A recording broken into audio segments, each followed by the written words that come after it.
القرآن خلق الإنسان۔ تفسیر بیان کرنے سے قبل ایک مرتبہ اصول برکت کے لیے درود پاک پڑھ لے۔ اللہم صلی علی سیدنا و شفیعنا و حبیبنا و مولانا و ملجانا محمد مبارک وسلم، صلاۃ و سلام علیک یا سیدی یا رسول اللہ صلی اللہ تعالی علیہ وسلم۔ ہم جو کام کر رہے ہیں بہت نیک کام ہیں، اللہ تبارک و تعالی سب کو یہ توفیق عطا فرمائے، اور کہنے اور سننے سے زیادہ ہمیں عمل کی توفیق عطا فرمائے۔ وقت کی نزاکت کو دیکھتے ہوئے، وقت کو نہ ضائع کرتے ہوئے ہم پروگرام کی سٹارٹنگ کرتے ہیں، اور پچھلے ہفتے جو میں نے بیان کرنے کی کوشش کی تھی انشاءاللہ تعالیٰ اس کو ایک بار میں ریپیٹ کر دینا چاہتا ہوں۔ اس کے بعد آج جو میں نے ابھی تلاوت کرنے کا شرف حاصل کیا، ان الصفا والمروۃ، اس سے یہاں سے ہم آج کی شروعات کریں گے۔ تو بہتر میں یہی سمجھتا ہوں کہ پچھلے ہفتہ جو ہم نے پڑھا ہوتا ہے نا، اس کو ایک مرتبہ ریپیٹ کر دیا جائے، تاکہ پچھلے ہفتے ہم نے کیا پڑھا تھا وہ ذہن پھر تر و تازہ ہو جاتا ہے۔ پھر اس سلسلے کو آگے بڑھا کر کے انشاءاللہ تعالیٰ جو بھی 8 آیت 9 آیت 10 آیت جو بھی ہو پاتا ہے آدھے گھنٹے کے اندر اس کو سمیٹنے کی کوشش کرتے ہیں۔ تو آئیے اس کو شروع کرتے ہیں۔ سب سے پہلی آیت ہی ہماری وَلِكُلٍّ وِجْهَةٌ هُوَ مُوَلِّيهَا فَاسْتَبِقُوا الْخَيْرَاتِ، یہ سورہ بقرہ کی آیت نمبر 148 ہے، پارہ نمبر 2 ہے۔ وَلِكُلٍّ وِجْهَةٌ هُوَ مُوَلِّيهَا فَاسْتَبِقُوا الْخَيْرَاتِ، اور ہر ایک کے لیے ایک سمت ہے، وہ اسی کی طرف رخ کرنے والا ہے، یعنی قبلے کی بات ہو رہی ہے۔ پچھلے ہفتہ اس کی ڈیٹیل میں بات ہو چکی، اس لیے میں مختصر انداز میں بیان کرنا مناسب سمجھوں گا۔ اس کے بعد کہا جا رہا ہے اینما تکونوا یأتی بکم اللہ جمیعا، تو تم یہ چاہو کہ ایک دوسرے کے مقابلے میں نیکیوں کو میکسیمائز کرنے کی کوشش کرو، منیمائز نہیں، بلکہ سب کے لیے ایک ایک قبلہ ہے، سب کے لیے ایک ایک قبلہ ہے، لیکن ظاہری قبلہ وہ ہے، لیکن باطنی قبلہ وہ ہونی چاہیے آپ کی جو آپ جو ہے ایک دوسرے سے بڑھ کر عبادت و ریاض میں مشغول ہونے کی کوشش کریں۔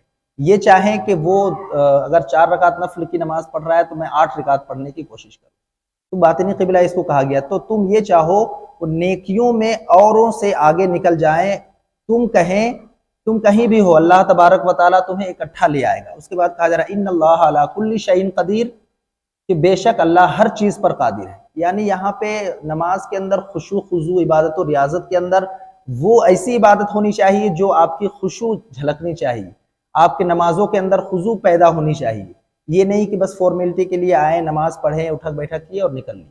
تو نماز میں یہ نہیں کہا جا رہا ہے، بلکہ عبادت و ریاض میں بڑھنے کا مطلب یہ ہے کہ اگر ہمارے اندر کچھ کمی رہ گئی تھی ہماری نماز میں، تو آج ہم اس کو بھرنے کی کوشش کریں، اور اس کو جو غلطی رہ گئی تھی اس کو درست کرنے کی کوشش کریں۔ تو اگلی آیت کی طرف چلتے ہیں وَمِنْ حَيْثُ خَرَجْتَ فَوَلِّ وَجْهَكَ شَطْرَ الْمَسْجِدِ الْحَرَامِ، اور تم جہاں سے بھی نکلو، وَمِنْ حَيْثُ خَرَجْتَ فَوَلِّ وَجْهَكَ شَطْرَ الْمَسْجِدِ الْحَرَامِ، تم جہاں سے بھی نکلو نماز کے لیے اپنا رخ کعبہ کو بنا لو۔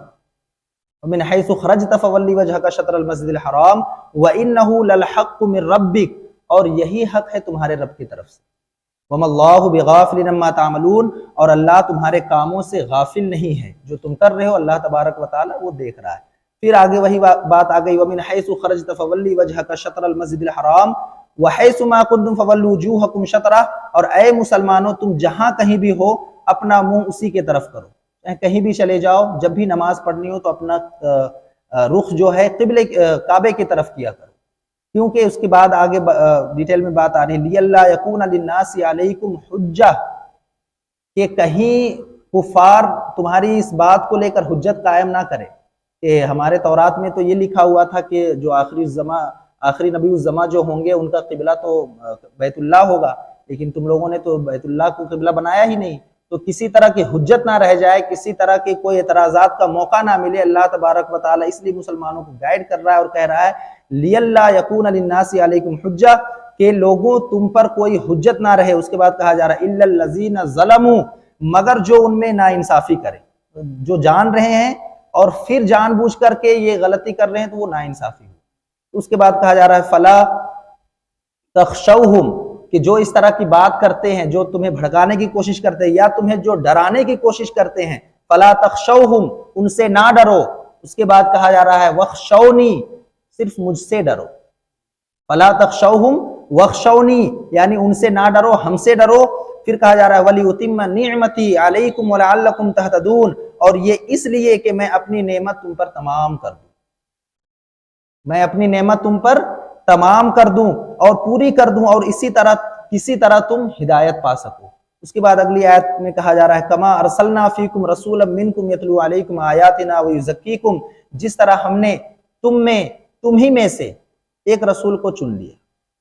کما ارسلنا فیکم رسولا منکم یتلو علیکم آیاتنا ویزکیکم، جس طرح ہم نے تم ہی میں سے رسول بھیجا جو تمہاری آیتیں تمہارے سامنے تلاوت کرتا ہے اور تمہیں پاک کرتا ہے، ویزکیہم، اور تمہیں پاک کرتا ہے۔ اس کے بعد کہا جا رہا ہے وَيُعَلِّمُكُمُ الْكِتَابَ وَالْحِكْمَةَ، اور کتاب اور پختہ علم سکھاتا ہے۔ اس کے بعد کہہ رہا ہے وَيُعَلِّمُكُم مَّا لَمْ تَكُونُوا تَعْلَمُونَ، اور تمہیں وہ تعلیم فرماتا ہے جو تم نہیں جانتے تھے۔ وَيُعَلِّمُكُم مَّا لَمْ تَكُونُوا تَعْلَمُونَ، وہ تمہیں وہ سکھاتا ہے جو تمہارے علم میں نہیں تھا۔ اس کے بعد بہت بہترین بات کہا جا رہا ہے فَاذْكُرُونِي أَذْكُرُكُمْ، فَاذْكُرُونِي أَذْكُرُكُمْ، پس تم مجھے یاد رکھو۔ اللہ تبارک و تعالیٰ بندوں سے کہہ رہا ہے پس تم مجھے یاد کرو۔ اس کے بعد کہا جا رہا ہے فَاذْكُرُونِي أَذْكُرُكُمْ، میں بھی تمہیں یاد رکھوں۔ اس کے بعد کہا جا رہا ہے وَاشْكُرُوا لِي وَلَا تَكْفُرُونَ، اور میرا شکر ادا کرو اور میری ناشکری نہ کیا کرو۔ اس کے بعد کہا جا رہا ہے یا ایھا الذین آمنوا استعینوا بالصبر والصلاۃ، بہت مشہور و معروف آیت ہے، اے ایمان والو صبر اور نماز سے مدد حاصل کرو۔ ان اللہ مع الصابرین، بے شک اللہ صابروں کے ساتھ۔ اس کے بعد دوسری آیت ہے وَلَا تَقُولُوا لِمَن يُقْتَلُ فِي سَبِيلِ اللَّهِ أَمْوَاتٌ، وَلَا تَقُولُوا لِمَن يُقْتَلُ فِي سَبِيلِ اللَّهِ أَمْوَاتٌ، اور جو اللہ کی راہ میں قتل کیے جائے انہیں مردہ نہ کہو۔ اس کے بعد کہا جا رہا ہے بل احیاء، بلکہ وہ زندہ ہیں، وَلَٰكِن لَّا تَشْعُرُونَ، تمہیں ان کی زندگی کا شعور نہیں ہے، تمہیں ان کی زندگی کا علم نہیں ہے۔ اس کے بعد کہا جا رہا ہے وَلَنَبْلُوَنَّكُمْ بِشَيْءٍ مِّنَ الْخَوْفِ وَالْجُوعِ وَنَقْصٍ مِّنَ الْأَمْوَالِ وَالْأَنفُسِ وَالثَّمَرَاتِ، اللہ تبارک و تعالیٰ پہلے ہی یہ لوگوں کو آگاہ کر دے رہا ہے میں تمہیں ہر چیز کے لیے ہمیشہ آزماؤں گا۔ کوئی دھوکہ دڑی والی بات نہیں ہے۔ اللہ تبارک و تعالیٰ کے کلام مقدس میں جس طرح پچھلے ہفتے میں نے بتایا ذالک الکتاب لا ریب فیہ، یہ وہ کتاب ہے جس میں شک کی کوئی گنجائش نہیں ہے۔ اللہ تبارک و تعالیٰ پہلے ہی یہ آگاہ کہہ دے رہا ہے، آگاہ کر رہا ہے بندوں کو وَلَنَبْلُوَنَّكُمْ بِشَيْءٍ مِّنَ الْخَوْفِ وَالْجُوعِ وَنَقْصٍ مِّنَ الْأَمْوَالِ وَالْأَنفُسِ وَالثَّمَرَاتِ، تم اللہ کی راہ میں اگر نکلے ہو تو ہر طریقے کا ٹیسٹ آپ کو دینا پڑے۔ وَلَنَبْلُوَنَّكُمْ بِشَيْءٍ، اور ضرور ہم تمہیں آزمائیں گے، من الخوف، کچھ ڈر سے، اور پھر کہا جا رہا ہے من الخوف کے بعد والجوع، اور بھوک سے۔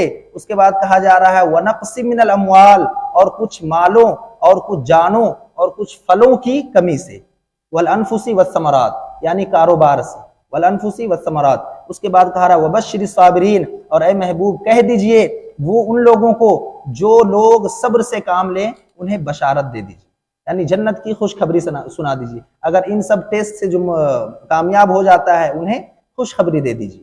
اس کے بعد کہا جا رہا ہے الذین اذا اصابتهم مصیبہ، ان سب باتوں میں جو عمل کر لیتا ہے وہ کہہ رہے ہیں الذین اذا اصابتهم مصیبہ، یہ جان کیا چیز ہے؟ جان تو دی ہوئی اللہ کی ہے، لے گا بھی اللہ، تو ہمارا تو کچھ بھی نہیں کیا، بلکہ ہمیں جو عمل کرنا چاہیے وہ ہمارے کو وہاں ملے گا، اس کی سزا اور جزا ہمیں ملنی ہے۔ تو جس لیے اللہ تبارک و تعالیٰ نے آپ کو دنیا میں بھیجا ہے اس پر آپ فوکس کریں۔ موت و حیات کا مالک تو اللہ تبارک و تعالیٰ ہے۔ تو مومن کیا کہتا ہے الذین اذا اصابتهم مصیبہ، یہ وہ لوگ ہیں جب ان کے اوپر کوئی مصیبت آتی ہے، ان کے اوپر جب کوئی پریشانی آتی ہے، آپ پہنچتی ہے، تو یہ کہتے ہیں قالوا انا للہ و انا الیہ راجعون، کہ ہم سب اللہ ہی کے ہیں اور ہم کو اللہ ہی کے طرف لوٹ کر چلے جانا۔ اولئک علیہم صلوات من ربہم ورحمہ، یہ وہ لوگ ہیں جن پر ان کے پروردگار کے طرف سے خصوصی عنایتیں ہیں اور رحمت ہیں۔ واولئک هم المہتدون، اور یہی وہ لوگ ہیں جو ہدایت پر ہیں۔ اب آج جو ہم نے کلام مقدسہ کی تلاوت کرنے کا شرف حاصل کیا، وہ اس کی سٹارٹنگ یہاں سے ہوتی ہے ان الصفا والمروۃ من شعائر اللہ، شاعر اس کو کہتے ہیں جو نصیحت آمیز چیزیں جو ہوتی ہیں، جیسے ان الصفا والمروہ من شعائر اللہ، اللہ تبارک و تعالیٰ نے صفا اور مروہ کو ایک نشانی بنا دی عبادت گاہ کی، یعنی صفا اور مروہ کے اندر چکر لگانا یہ عبادت کی ایک نشانی ہے۔ ان الصفا والمروہ جو قدیم زمانے سے چلا آ رہا ہے، آج بھی ہے، جو بگڑی ہوئی فارم میں جو چل رہا تھا اس وقت بھی تھا لیکن آج بھی ہے، تو ایک وہ اللہ تبارک و تعالی عبادت کی وہ ایک نشانی بنا دیا۔ تو ان الصفا والمروہ من شعائر اللہ، صفا اور مروہ اللہ کی نشانیوں میں سے ہے۔ کلام مقدس کہہ رہا ہے صفا اور مروہ اللہ کی نشانیوں میں سے ہے۔ فمن حج البیت او اعتمر فلا جناح علیہ ان یطوف بہما، اس لیے بیت اللہ کا حج اور عمرہ کرنے والے پر، بیت اللہ کا حج اور عمرہ کرنے والے پر ان کا طواف کر لینے میں کوئی بھی گناہ نہیں۔ اب یہ گناہ والی بات کہاں سے آ گئی طواف کعبہ میں؟ اب ظاہر سی بات ہے کہ طواف کر رہا ہے تو انسان تو اس میں گناہ کا تو کوئی ہے ہی نہیں، لیکن ہوا کیا کہ کچھ صفا اور مروہ کے اندر جو ہے کچھ بت رکھ دیے گئے تھے۔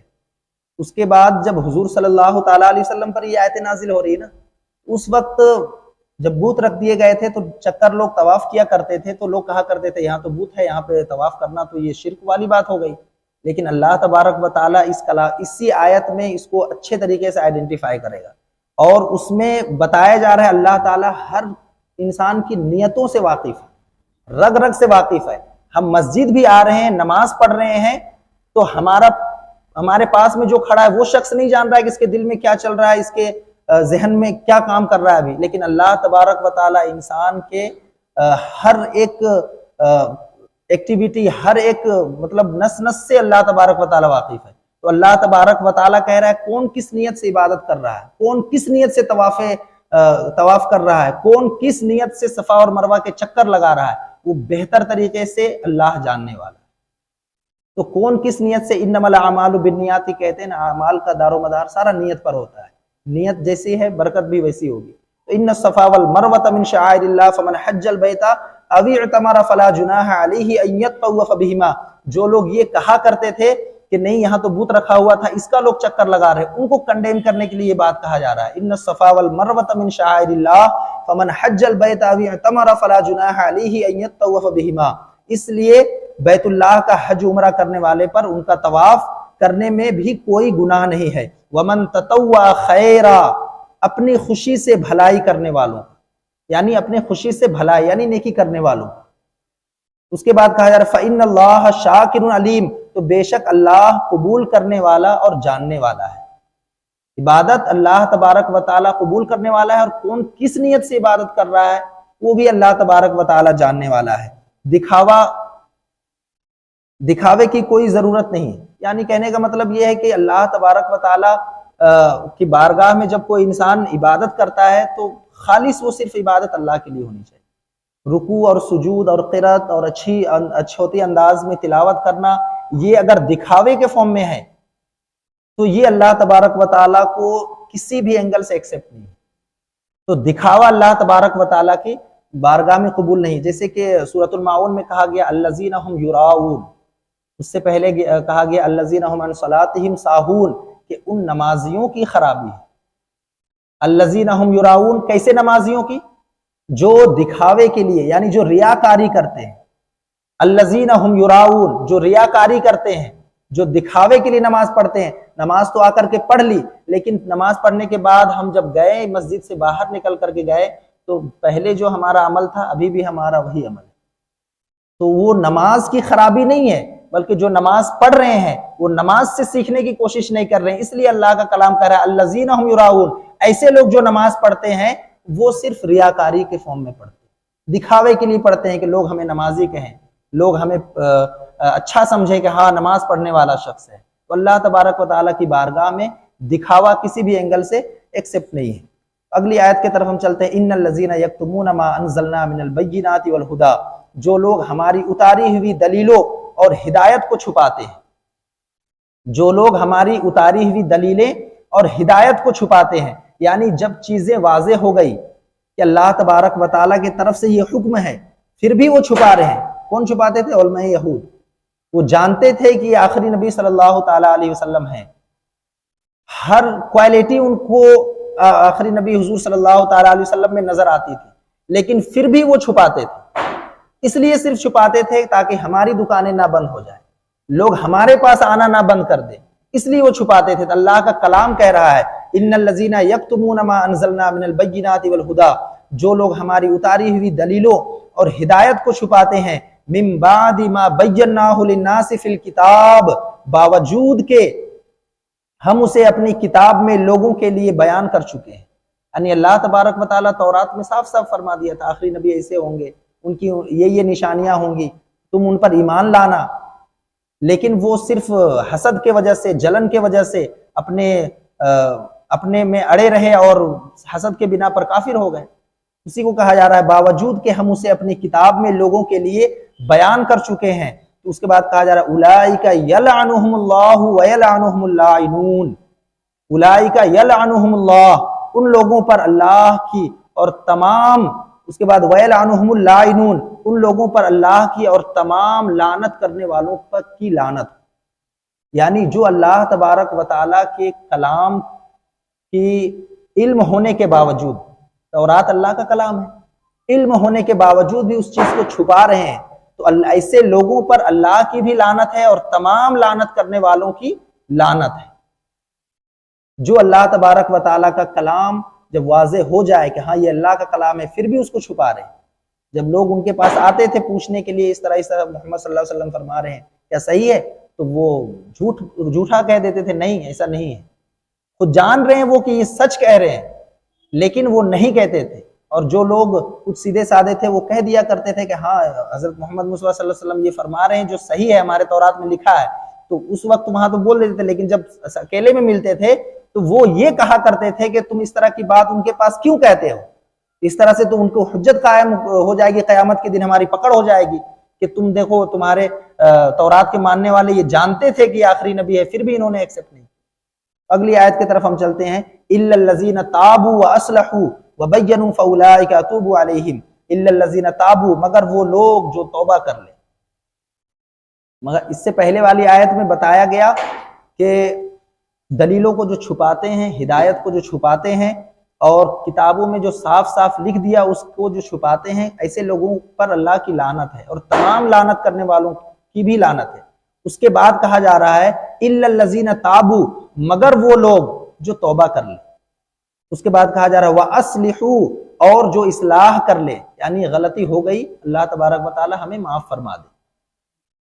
اللہ سے اگر ہم سے غلطی ہو گئی تو اللہ کی بارگاہ میں توبہ کر لے اور اپنی غلطی کی اصلاح کر لے۔ اس کے بعد کہا جا رہا ہے وبینوا، اور اصلاح کرنے کے بعد بیان کر دیں کہ ہاں ہم سے غلطی ہوئی تھی، ہم سے غلطی ہوئی تھی، اگر ہم نے کچھ غلط بیان کر دیا اور اس غلط بیان کی وجہ سے آپ نے سن لیا اور اس غلط بیانی کو سن کر آپ نے اس کو اپنی زندگی میں عمل پیرا ہو گئے، تو آپ بھی گناہ کے حقدار ہیں، اور میرے سے آپ نے سنا تو میں بھی گناہ کے حقدار ہوں۔ تو وہ یہاں بیان کرنے کے لیے اس لیے کہا جا رہا ہے کہ ہاں یہ بیان کر دو کہ ہاں ہم سے غلط بیانی ہوئی تھی، تو اگلا انسان اصلاح کر لے گا اس چیز کی۔ اس کے بعد اس لیے کہا جا رہا ہے وبینوا، اور وہ بیان کر دے، فاولئک اتوب علیہم، تو میں ان کی توبہ کو قبول کر لوں گا۔ اللہ تبارک و تعالیٰ کہہ رہا ہے میں ان کی توبہ کو قبول کر لوں گا۔ اس کے بعد کہا جا رہا ہے وَأَنَا التَّوَّابُ الرَّحِيمُ، اور میں توبہ قبول کرنے والا اور رحم و کرم کرنے والا ہی۔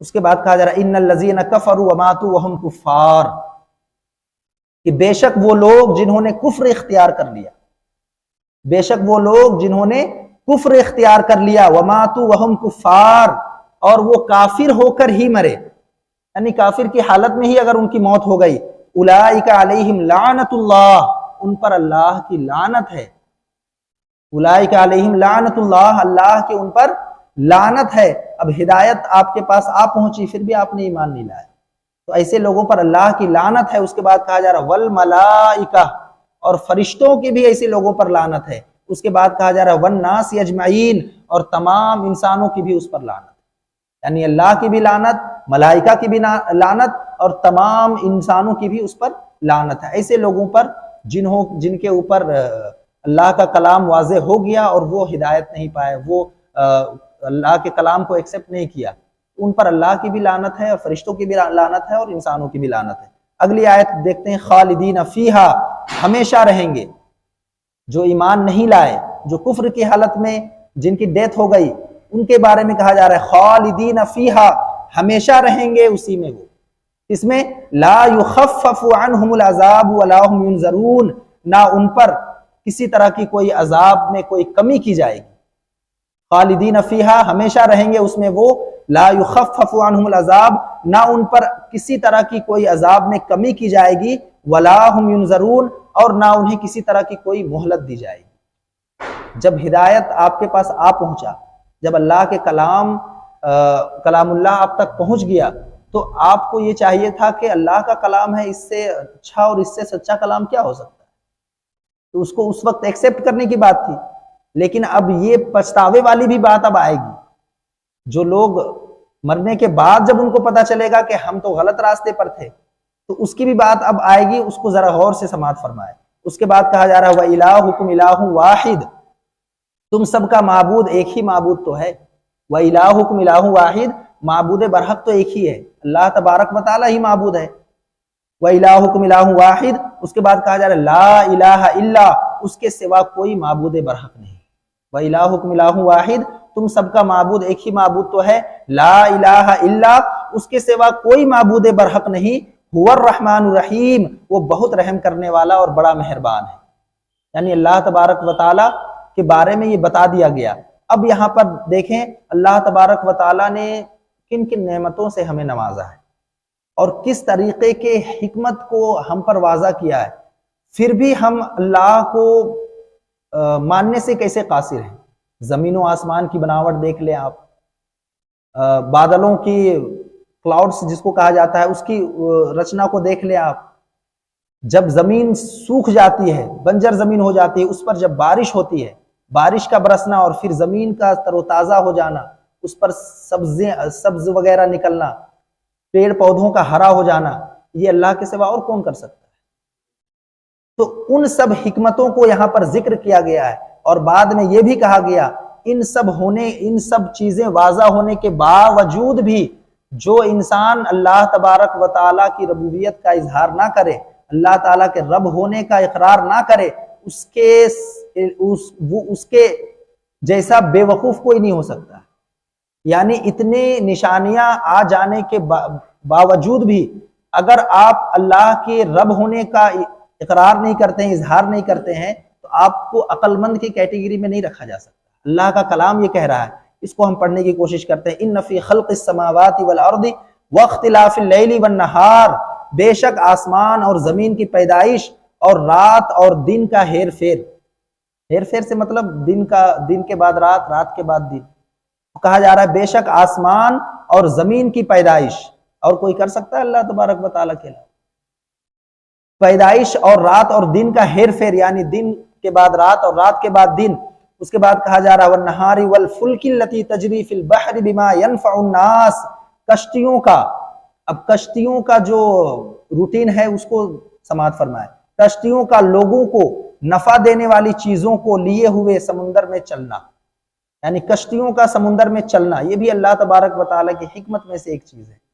اتنی چیزیں واضح ہونے کے باوجود اللہ تبارک و تعالیٰ کہہ رہا ہے وما انزل اللہ من السماء ماء فاحیا به الارض بعد موتها وبث فيها من كل دابہ، آسمان سے پانی اتار کر، آسمان سے یعنی پانی نازل کر، وما انزل اللہ، اللہ تبارک و تعالیٰ نازل کرتا ہے پانی کو، یعنی پانی کو اتارتا ہے. من السماء ماء فاحیا به الارض بعد موتها، اتار کر زمین کو زندہ کر دیتا ہے. یعنی جو کھیتی لگی ہوتی ہے زمین میں، پانی کے بنا وہ سوکھ رہی ہوتی ہے، مر رہی ہوتی ہے، لیکن جب بارش ہوتی ہے تو اس میں پھر سے سبز کلر کا وہ کھل اٹھتا ہے. جو بھی سبزیاں لگی ہوتی ہے، جو بھی سبز لگا ہوتا ہے، وہ پھر سے ہرا بھرا ہو جاتا ہے اور زمین بھی تر و تازہ ہو جایا کرتی ہے، ہوائیں بھی اچھی چلنے لگتی ہے. اللہ تبارک و تعالیٰ کی کتنی حکمت ہے. جب سورہ رحمان ہم پڑھیں گے تو اس کا ذکر کھل کر کے آئے گا، ایک ایک چیز کا ذکر آئے گا، اس میں ہم پورے ڈیٹیل میں سمجھنے کی کوشش کریں گے. تو وما انزل اللہ من السماء ماء فاحیا به الارض بعد موتها وبث فيها من كل دابہ، اس میں ہر قسم کے جانوروں کو پھیلا دینا. یعنی جب بارش ہوتی ہے تو ہر قسم کے جانور، چرند پرند سب جو ہے، چرند کو بھی مطلب گھاس کا وہ خوراک مل جایا کرتا ہے، اور فضاؤں میں پرند جو ہے بالکل کھل کر کے اچھی ہوا کو لینے کے لیے نکل پڑتے ہیں، اس کے بارے میں یہ کہا جا رہا ہے۔ اس کے بعد کہا جا رہا ہے وَتَصْرِيفِ الرِّيَاحِ وَالسَّحَابِ الْمُسَخَّرِ بَيْنَ السَّمَاءِ وَالْأَرْضِ، ہواؤں کے رخ بدلنا، ہواؤں کے رخ بدلنا یعنی کبھی اس ڈائریکشن سے ہوا آنا، کبھی پشچم، کبھی پورب، کبھی اتر، کبھی دکشن، اس طرح یہ سب قول و فعل کس کا ہے؟ اللہ تبارک و تعالیٰ کا۔ تو اللہ تبارک و تعالیٰ اپنے نعمتوں کا شمار یہاں پہ کر رہا ہے، اپنے نعمتوں کو گنوا رہا ہے۔ اس کے بعد کہا جا رہا ہے وَتَصْرِيفِ الرِّيَاحِ وَالسَّحَابِ الْمُسَخَّرِ بَيْنَ السَّمَاءِ وَالْأَرْضِ، اور بادل جو آسمان و زمین کے درمیان مسخر ہے، یعنی آسمان اور زمین کے بیچ بادل بیچ درمیان میں مسخر ہے، وہ اللہ تبارک و تعالیٰ کے حکم سے ہے، یعنی اللہ تبارک و تعالیٰ چاہ رہا ہے تو وہ مسخر ہے، یعنی اللہ تبارک و تعالیٰ جیسا چاہے وہ ہو سکتا ہے۔ وَتَصْرِيفِ الرِّيَاحِ وَالسَّحَابِ الْمُسَخَّرِ بَيْنَ السَّمَاءِ وَالْأَرْضِ، اور جو بادل جو آسمان اور زمین کے درمیان مسخر ہیں، ان لوگوں کے لیے بہت سی نشانیاں ہیں، جو سمجھنا چاہیں ان کے لیے بہت ساری نشانیاں ہیں۔ آپ ہر ایک چیز کو اپنے ہاتھوں میں دیکھ اٹھا لے، اپنی شریر کی سنرچنا جو بناوٹ ہے اس کو اٹھا کر کے دیکھ لے، اس پہ ایک ایک سمجھنے، یہ لائٹیں جو جل رہی ہیں، یہ عمارت جو کھڑی ہیں، ہر ایک چیز کو اٹھا کر کے دیکھ لے تو آپ کو ایک ایک کن میں اللہ تبارک و تعالیٰ کی ایک ایک حکمت نظر آئے گی۔ اور یہ سب کافی ہے ان کے لیے جو ہدایت پانا چاہتے ہیں، اور جو ہدایت نہیں پانا چاہتے ہیں وہ طرح طرح کی دلیلیں نکالیں گے، طرح طرح کے نقص نکالیں گے، یہ تو کوئی بھی کر سکتا ہے، نعوذ باللہ من ذالک۔ تو آگے کہا جا رہا ہے لَآیَاتٍ لِقَوْمٍ یَعْقِلُونَ، جو عقل مند ہیں، یعنی جو عقل مند ہیں اس کے لیے ہر طرح کی نشانیاں اللہ تبارک و تعالیٰ کی نشانیاں ہیں، اور جو عقل نہیں رکھتے ہیں جسٹ اپوزٹ سمجھ لیجیے اس کو۔ اس کے بعد دوسری آیت کی طرف ہم چلتے ہیں وَمِنَ النَّاسِ مَن يَتَّخِذُ مِن دُونِ اللَّهِ أَندَادًا يُحِبُّونَهُمْ كَحُبِّ اللَّهِ، جو میں کہہ رہا تھا ابھی، جو کچھ لوگ اس طرح کے بھی ہیں کہ اللہ کی ناشکری ادا کرتے ہیں اور اللہ سے بڑھ کر کسی سے محبت کرنے لگتے ہیں۔ یہ بھی ایک طریقے کا اللہ تبارک و تعالیٰ کے کلام میں اس کو شرک بتائے گی۔ محبت سب سے زیادہ اللہ سے، ایک بندہ مومن کی سب سے زیادہ محبت اللہ سے ہونی چاہیے۔ کلام مقدس کہہ رہا ہے وَمِنَ النَّاسِ مَن يَتَّخِذُ مِن دُونِ اللَّهِ أَندَادًا يُحِبُّونَهُمْ كَحُبِّ اللَّهِ، اور کچھ لوگ اللہ کے سوا اور معبود بنا لیتے ہیں، انہیں اللہ کے طرح محبوب رکھنے لگتے ہیں، یعنی اللہ تبارک و تعالیٰ سے بھی زیادہ، یعنی اللہ تبارک و تعالیٰ کے جیسا محبوب رکھنے لگتے ہیں۔ تو اس طرح سے نہیں ہونا چاہیے، اللہ کا کلام اس کو کنڈیم کر رہا ہے۔ اس کے بعد کہا جائے وَالَّذِينَ آمَنُوا أَشَدُّ حُبًّا لِلَّهِ، اور ایمان والوں کو اللہ کے برابر کسی کی محبت نہیں ہوتی۔ جس کے دل میں ایمان ہے سب سے زیادہ اگر کسی کی محبت ہوگی تو وہ صرف اور صرف اللہ کی ہوگی، صرف اور صرف کس کی محبت ہوگی؟ اللہ کی ہوگی۔ اس کے بعد کہا جا رہا ہے وَلَوْ يَرَى الَّذِينَ ظَلَمُوا إِذْ يَرَوْنَ الْعَذَابَ، کہ جو اس طریقے کا مائنڈ سیٹ رکھتے ہیں، جو غیر اللہ سے زیادہ اگر محبت کرنے لگے، تو جو مائنڈ سیٹ رکھتے ہیں ان کے بارے میں کہا جا رہا ہے وَلَوْ يَرَى الَّذِينَ ظَلَمُوا إِذْ يَرَوْنَ الْعَذَابَ، وہ کہیں گے کاش کہ مشرک لوگ جانتے ہیں، جبکہ اللہ عذاب دیکھ کر، اللہ کے عذاب کو دیکھ کر، یعنی وہ کب کہیں گے کہ جب اللہ کے عذاب کو دیکھ لیں گے تب وہ کہیں گے، مشرک لوگ یعنی اللہ کی ذات میں شرک ٹھہرانے والے کو مشرک کہا جا رہا ہے، تو وہ اللہ کے عذاب کو دیکھ لیں گے اور یہ کہہ اٹھیں گے کاش کہ میں اس چیز کو سمجھ پاتا، اس چیز کو میں جان پاتا۔ اس کے بعد کہا جا رہا ہے وَلَوْ يَرَى الَّذِينَ ظَلَمُوا إِذْ يَرَوْنَ الْعَذَابَ أَنَّ الْقُوَّةَ لِلَّهِ جَمِيعًا،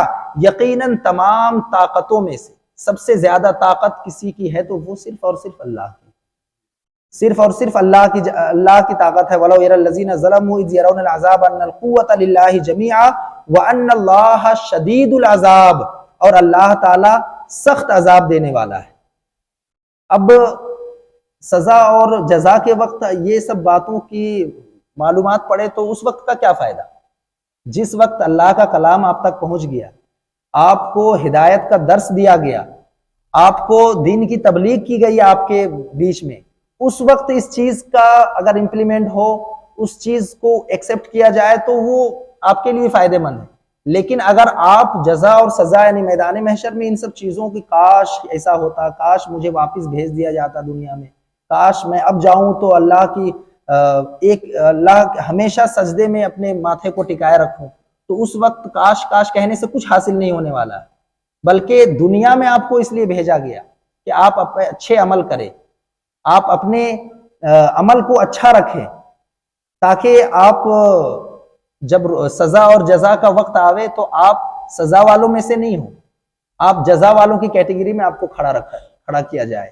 اس کے بعد کہا جا رہا ہے اذ تبرأ الذین اتبعوا من الذین اتبعوا، جب وہ لوگ جن کی پیروی کی گئی تھی، اب وہی بات آ گئی، اللہ غیر اللہ سے زیادہ محبت، اور پھر وہ اگر غلط راستہ ہو تو پھر ان کے بارے میں کہا جا رہا ہے اذ تبرأ الذین اتبعوا من الذین اتبعوا، جب وہ لوگ جن کی پیروی کی گئی تھی ان لوگوں سے بالکل بے تعلق ہو جائیں گے، ان لوگوں سے بے تعلق، یعنی غیر لوگوں، کسی کو اپنا لیڈر مان لیا، کسی کو اپنا رہنما مان لیا، اور وہ جیسا کہہ رہا ہے، چاہے وہ غلط کہہ رہا ہے، کچھ بھی کہہ رہا ہے، آپ اس کو مانے جا رہے ہو، کسی چیز کی آپ اپنا دماغ وہاں لگا نہیں رہے ہو کہ کیا کہہ رہا کیا نہیں کہہ رہا، بس جی حضرت ہاں، یہ والی بات نہیں ہونی چاہیے۔ اس میں کہا جا رہا ہے جب وہ لوگ جن کی پیروی کی گئی تھی ان لوگوں سے بالکل تعلق چھوڑ دیں، یعنی میدان محشر میں کسی کا کوئی تعلق کام نہیں آئے گا، کوئی رشتہ داری، کوئی دوستی یاری، کسی طرح کا کوئی لین دین، کوئی کام نہ دینے والی چیز، بلکہ ہر شخص نفسی نفسی کے عالم میں ہوگا۔ جو ہے رشتہ داری، یہاں تک کہ نعوذ باللہ لوگ رشتہ داریاں نبھانے کے لیے، رشتہ داروں کے اندر اچھے بننے کے لیے، یہاں تک کہ اپنے بچوں کی اچھی تعلیم کے لیے حرام و حلال کی تمیز نہیں رکھتے ہیں، حرام و حلال کی تمیز نہیں رکھتے ہیں۔ اگر آج بچے کو اچھے اسکول میں ایڈمیشن کرانا ہونا، اور جب اچھی موٹی خاصی رقم دینی پڑتی ہے وہاں تو والدین حرام و حلال کو نہیں دیکھتے ہیں، اگر بیاض پہ نعوذ باللہ اگر بیاض پہ پیسہ اٹھانے کی ضرورت پڑتی ہے تو لوگ اٹھا کر کے دیتے ہیں۔ تو وہاں پر اسلام کو، دین اسلام کو طاق میں رکھ کر کے یہ کام کر رہے ہیں۔ تو اللہ تبارک و تعالیٰ کا کلام یہاں کہہ رہا ہے کہ جب وہ لوگ جن کی تم پیروی کی گئی تھی، یعنی کہ اچھی تعلیم حاصل کر لو، دنیا میں کامیاب ہو جائے گا تمہارا بچہ، اچھا ڈاکٹر بن جائے گا، اس اسکول میں ایڈمیشن کرا دو، فلانے کالج میں ایڈمیشن کرا دو تو تمہارے بچے کی کیریئر سنور جائے گی، تو ان کی آپ ایک طرح سے وہ جو کہہ رہے ہیں ان کی پیروی کر رہے ہو نا، وہاں پہ آپ نے دین کو طاق میں رکھا اور بیاض پہ پیسے اٹھا لیا آپ نے۔ تو اسی کے بارے میں کہا جا رہا ہے جب وہ لوگ جن کی پیروی کی گئی تھی ان لوگوں سے بالکل بے تعلق ہو جائیں گے۔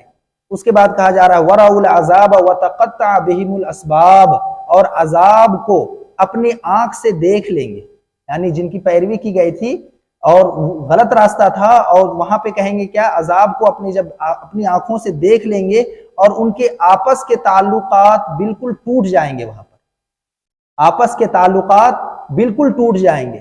اب یہاں پہ تھوڑا اس کو بھی میں ایڈ کرنا چاہوں گا، اناپ شناپ پیر صاحب بن بیٹھے ہیں، دین کی کچھ معلومات نہیں ہے، اب کچھ کم پڑھے لکھے لوگ حضرت جی حضرت کر کے وہ جیسا کہہ رہا ہے، پیر کو خود پتہ نہیں کہ دین کیا چیز ہے، خود ان کو اللہ کا کلام کس طرح کی تعلیمات دے رہا ہے اس کو پتہ نہیں ہے، اور اس طرح کی اگر آپ نے کسی کو بنا رکھا ہے تو وہاں وہ بھی کام نہیں آئیں گے۔ آپ کسی بھی چیز فرض کیجئے ہم غریب نواز کے ماننے والے ہیں، غریب نواز کے قول پر ہم آج نہیں چل رہے، اور ہم یہ کہہ رہے ہیں کہ ٹھیک ہے اللہ جب غریب نواز کو شفاعت کرنے کا جب موقع ملے گا غریب نواز کو تو ہماری شفاعت ہو جائے گی، ایسا نہیں ہے۔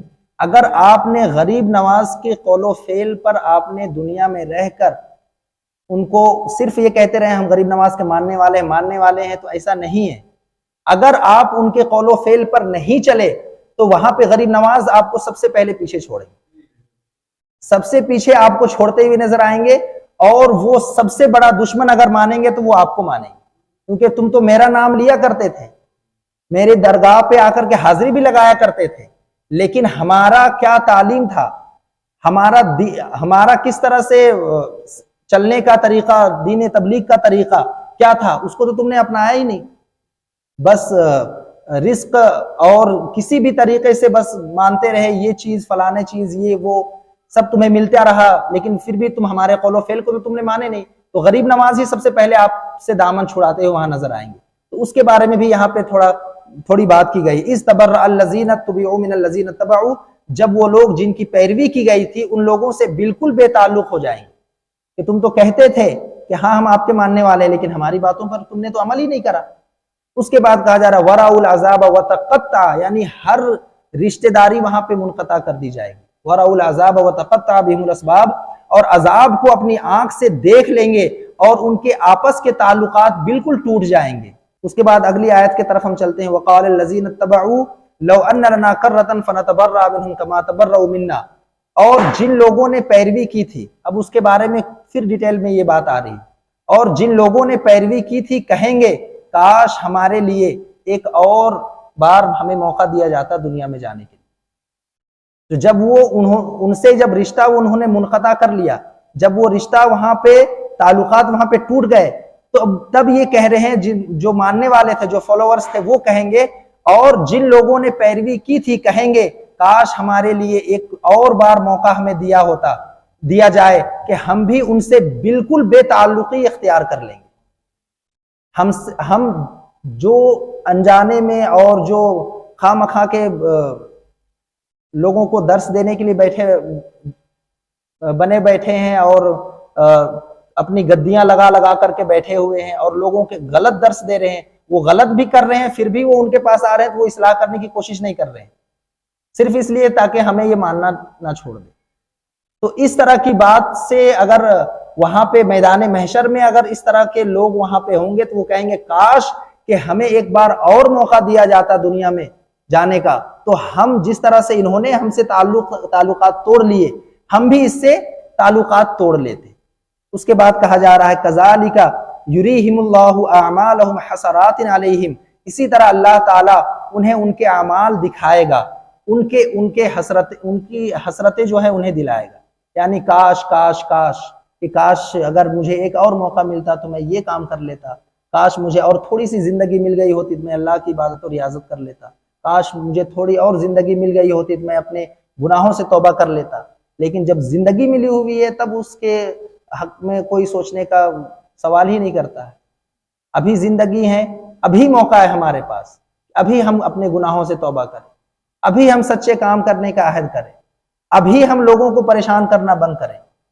کسی سے کوئی حسد کر کے، کسی سے کوئی جلن کر کے کیا حاصل ہونے والا ہے؟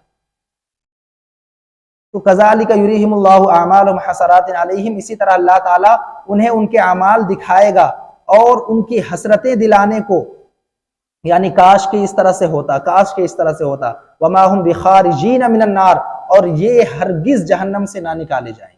ایسے لوگ ہرگز وہ کاش کاش کہتے رہ جائیں گے، لیکن ایسے لوگ جہنم سے ہرگز نہیں نکالے جائیں گے. تو اس آیت کو میں پھر سے ریپیٹ کر دے رہا ہوں تاکہ تھوڑی بات کو اور واضح طور سے پتہ چل جائے، اور یہ آج کی ہماری آخری آیت ہوگی. وقال الذين اتبعوا لو ان لنا كرة فنتبرأ منهم كما تبرؤوا منا، اور جن لوگوں نے پیروی کی تھی کہیں گے کاش ہمارے لیے ایک اور بار دوبارہ زندگی ہوتی تو ہم بھی ان سے بالکل بے تعلقی اختیار کر لیتے جیسے کہ وہ ہم سے بے تعلق ہو گئے آج.